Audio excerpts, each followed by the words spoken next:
Good morning, everyone. Welcome to this second beautiful week in May, Monday, May 7th through Friday, May 11th.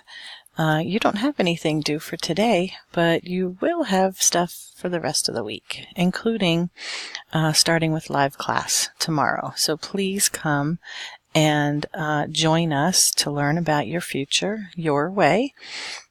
I really want to introduce you to the concept of possibly going to school, whether it's, a 2-year school or a 4-year school, even a technical and trade school.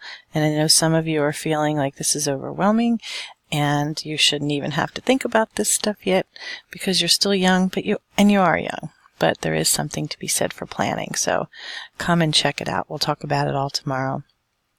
And then you're going to watch a video on is college useless? I think it's really important for you to explore what others are saying about getting a college education these days, whether it's good for you or not. Only you can decide that.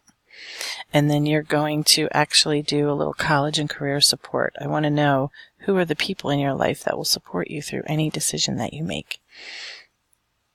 And then finally, you'll have an Achieve 3000 article to do. So please make sure you do that. It just helps improve your reading. And this week, you'll have a couple different ones to choose from that are all college related. So have a wonderful week, and I can't wait to see you in live class tomorrow.